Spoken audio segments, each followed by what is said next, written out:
देश बचाओ, ईव्हीएम हटाओ, देश बचाओ, ईव्हीएम हटाओ, लोकशाही बचाओ पत्रिकेवर मतदान झालंच पाहिजे, मतपत्रिकेवर मतदान झालंच पाहिजे, मतपत्रिकेवर मतदान झालंच पाहिजे। भारत माता की जय, भारत माता की जय, ईवीएम हटाओ, देश बचाओ, ईवीएम हटाओ, देश बचाओ, ईवीएम हटाओ, लोकशाही बचाओ।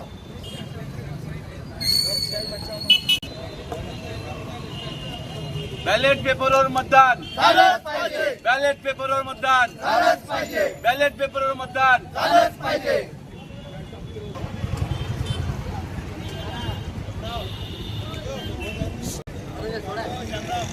होश अरे में आओ, होश- होश में आओ, मोदी सरकार होश में आओ, होश में आओ, होश में आओ, मोदी सरकार होश में आओ, ईवीएम हटाओ, लोकशाही बचाओ, ईवीएम हटाओ, लोकशाही बचाओ। भारत माता की जय, भारत माता की जय। अरे तानाशाही नहीं चलेगी, नहीं चलेगी, तानाशाही नहीं चलेगी, हुकुमशाही नहीं चलेगी, हुकुमशाही नहीं चलेगी। ईवीएम हटाओ, लोकशाही बचाओ, ईवीएम हटाओ, लोकशाही बचाओ। भारत माता की जय, भारत माता की जय। हुकुमशाही सरकारचा निषेध निषेध असो, असो. हुकुमशाही सरकारचा धिक्कार असो, धिक्कार हुकुमशाही असो, सरकारचा धिक्कार असो, हुकुमशाही सरकारचा धिक्कार असो। भारत माता की जय, ईवीएम हटाओ, लोकशाही बचाओ, ईवीएम हटाओ। लोकशाही बचाओ।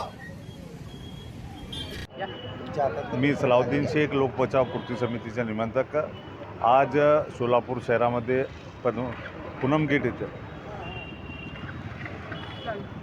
गेट येथे आंदोलन करण्यात आले की EVM हटाव आणि बॅलेट पेपरवर मतदान। गेले अनेक वर्षापासून महाराष्ट्रात वेगवेगळ्या विभागामध्ये या प्रक्रियाचं आंदोलन प्रक्रिया सुरू आहे, पण या सोलापूर शहरामध्ये या तीव्र स्वरूपाचं आंदोलन करणार आहे। येणारे 3-4 वर्ष कुठलाही मतदान नसताना आम्ही आंदोलन सुरू केले। गेले 3 वर्षापासून आणि 3 वर्षानंतर या मतदानाची प्रक्रिया बॅलेट पेपरवर व्हावं। अनेक ठिकाणी महानगरपालिकाचे जिल्हा परिषदचे घोटाळे समोर आलेले आहेत, मतदान प्रक्रियामध्ये काही घोटाळे झालेत, काही ठिकाणी EVM मशीन तोडण्यात आली, काही ठिकाणी EVM मशीन फोडण्यात आली, तरी पण या शासनाने आत्तापर्यंत लोकांची दखल घ्यायला तयार नाही। याकरता लोकातूनच आंदोलन उभा करणे आणि यापुढे तीव्र स्वरूपाचं आम्ही आंदोलन उभा करणार आहोत। या EVM मशीनच्या विरोधात तोपर्यंत थांबत नाही तोपर्यंत आमचं आंदोलन सुरू राहणार। बाजूच्या शेजारच्या राज्यामध्ये बॅलेट पेपरचे मतदानाची प्रक्रिया सुरू झालेली आहे, तर महाराष्ट्रामध्ये येणारे कुठलाही इलेक्शन असू दे बॅलेट पेपरवर मतदान घेण्यात यावा।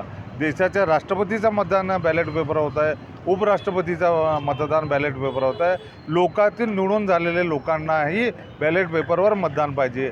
या मुख्य मागणी घेऊन आज दिवसभर आम्ही या पूनम गेटला आंदोलन करत आहे।